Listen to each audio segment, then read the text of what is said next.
Assalamualaikum warahmatullahi wabarakatuh. Perkenalkan, nama saya Rizal Priyatna. Kali ini saya melanjutkan presentasi yang sudah dipaparkan oleh teman saya, dan kali ini saya akan memaparkan tentang RPP atau Dan sebelum itu, teman-teman semua apakah sudah tahu apa itu pengertian RPP? Ya, betul sekali.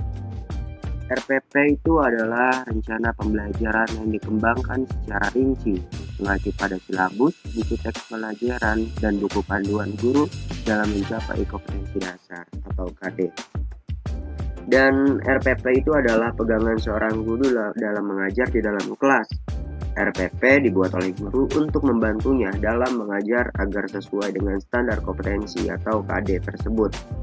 Rencana pelaksanaan pembelajaran atau RPP berisi pengaturan yang berkenaan dengan perkiraan atau proyeksi tentang apa yang akan dilakukan pada saat kegiatan belajar mengajar berlangsung.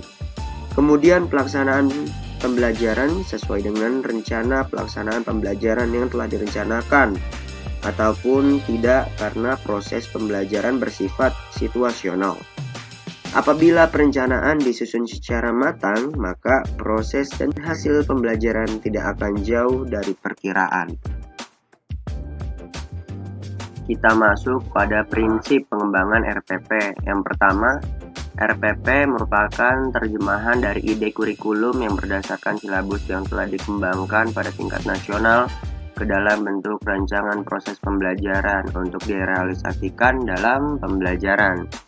Yang kedua, RPP dikembangkan sesuai dengan yang dinyatakan dalam silabus dengan kondisi pada satuan pendidikan, baik kemampuan awal peserta didik, minat, motivasi belajar, bakat, potensi, kemampuan emosi, maupun gaya belajar.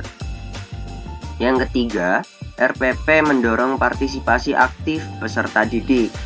Dan yang keempat, RPP sesuai dengan tujuan kurikulum 2013 untuk menghasilkan peserta didik yang mandiri dan tak berhenti belajar. Dan yang kelima, RPP mengembangkan budaya membaca dan menulis. Yang keenam, proses pembelajaran dalam RPP dirancang untuk mengembangkan kegemaran membaca, pemahaman beragam bacaan, dan berekspresi dalam bentuk tulisan. Yang ketujuh, RPP memuat rancangan program pemberian umpan balik positif, penguatan, pengayaan, remedi, dan umpan balik. Yang kedelapan, RPP disusun dengan memperhatikan keterkaitan dan keterpaduan antara KL dan KD, materi pembelajaran, kegiatan pembelajaran, penilaian, dan sumber belajar dalam satu keutuhan pengalaman belajar. Yang 9, RPP disusun dengan memperhatikan keterkaitan dan keterpaduan antara KL dan KD, materi pembelajaran, kegiatan pembelajaran, penilaian, dan sumber belajar dalam satu keutuhan pengalaman belajar. Kita masuk kepada komponen dan sistematika RPP. Menurut Permendikbud nomor 81A tahun 2013, lampiran nomor 4 tentang implementasi kurikulum pedoman pembelajaran, RPP paling sedikit memuat yang pertama, tujuan pembelajaran, materi pembelajaran, metode pembelajaran, sumber belajar, dan penilaian. Komponen-komponen tersebut diwujudkan dalam format sebagai berikut, bisa perhatikan pada RPP yang telah saya buat. Nah, ini dia RPP yang telah saya buat. Pada RPP ini terdapat nama sekolah, mata pembelajaran, satuan pendidikan, kelas, semester, materi pokok, alokasi waktu. Nah, tujuan pembelajaran. Di sini juga terdapat tujuan pembelajarannya, yaitu setelah mengikuti proses pembelajaran melalui aplikasi Zoom, diharapkan peserta didik mampu menjelaskan dan memahami materi matriks dengan menggunakan dan melakukan operasi pada matriks. yang meliputi penjumlahan, pengurangan, serta perkalian serta transpose dengan cermat dan teliti. Yang selanjutnya ada media pembelajaran atau media atau alat dan sumber belajar yang digunakan. Karena pada saat ini kita sedang dilanda masa pandemi, maka media yang digunakan bisa menggunakan media sosial, baik itu grup WhatsApp, Zoom Meeting, Google Meet. Itu tergantung guru yang ingin menggunakan media apa. Alat atau bahan tentu handphone atau laptop. Nah, sumber belajar yang digunakan itu buku matematika kelas 10 SMA, MA, SMK, MK. Lanjut, kita masuk setelah media alat ada langkah-langkah. Di dalam langkah-langkah tersebut dibagi menjadi 3, yaitu kegiatan pendahuluan, kegiatan inti, dan penutup. Nah, di dalam kegiatan pendahuluan itu terdapat 4 bagian ya teman-teman ya. Di sini ada orientasi, ada apresiasi, motivasi, pemberian acuan. Nah, pada orientasi ini yaitu menggunakan pendahuluan dengan salam pembuka dan berdoa untuk memulai pembelajaran. Memeriksa kehadiran peserta didik sebagai sikap disiplin. Apresiasi mengumpamakan materi yang akan diajarkan dengan benda atau objek yang ada di dalam kehidupan sehari-hari. Motivasi memberikan motivasi tentang apa yang dapat diperoleh atau manfaat dengan mempelajari materi sesuai dengan bahan materi yang kalian akan ajar ya teman-teman. Ini pemberian acuan menjelaskan hal-hal yang akan dipelajari, kompetensi yang akan dicapai, serta metode belajar yang akan ditempuh. Masuk kepada kegiatan inti.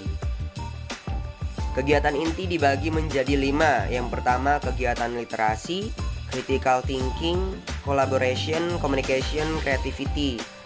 Nah, pada kegiatan literasi di sini saya membuat peserta didik diberikan motivasi dan panduan untuk melihat serta mengamati tayangan materi matriks, karena materi yang saya gunakan di sini matriks ya teman-teman, dan membuat resume atau catatan seputar materi yang ditanyakan. Masuk pada critical thinking, guru mengidentifikasi sebanyak mungkin hal yang belum dipahami, dimulai memberikan pertanyaan seputar materi matriks yang diberikan, serta memberikan ruang untuk siswa bertanya seputar materi matriks.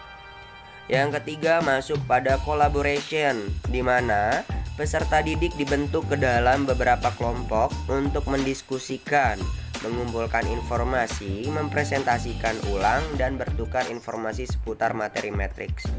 Di collaboration ini bisa ditempatkan untuk kegiatan kelompok ya, seputar berdiskusi atau mengumpulkan informasi ya teman-teman. Dan di sini langsung saja masuk pada communication. Peserta didik mempresentasikan hasil dari diskusi kelompok tersebut dan mengemukakan pendapat atas presentasi yang dilakukan. Kemudian ditanggapi kembali oleh kelompok atau individu yang mempresentasikan serta guru. Dan yang terakhir creativity, yaitu membuat kesimpulan mengenai materi matriks yang telah dipelajari, kemudian memberikan kesempatan kembali kepada peserta didik.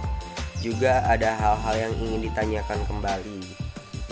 Dan yang terakhir yaitu penutup.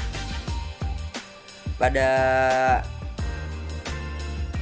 penutup ini saya memberikan yaitu guru membimbing peserta didik dalam menyimpulkan materi dan memberikan tugas baik kelompok atau individu seputar materi matriks, serta menutup pembelajaran dengan berdoa dan mengucapkan salam. Nah, Selanjutnya setelah penutup ada penilaian hasil pembelajaran. Penilaian hasil pembelajaran itu bisa ditambahkan sesuai dengan kriteria apa yang mau kalian buat untuk penilaian anak-anak atau peserta didik. Di sini saya memberikan 2 penilaian. Yang pertama penilaian pengetahuan, yang kedua penilaian keterampilan. Penilaian pengetahuannya yaitu ada tes tertulis, penugasan dan diskusi kelompok. Penilaian keterampilan, presentasi materi yang telah dibahas. Nah, terus bagian paling bawah itu ada mengetahui kepala sekolah dan guru mata pembelajarannya sendiri. Ini adalah RPP yang telah saya buat, teman-teman. Oke guys, mungkin itu aja yang dapat saya sampaikan. Kurang lebihnya saya mohon maaf. Wassalamualaikum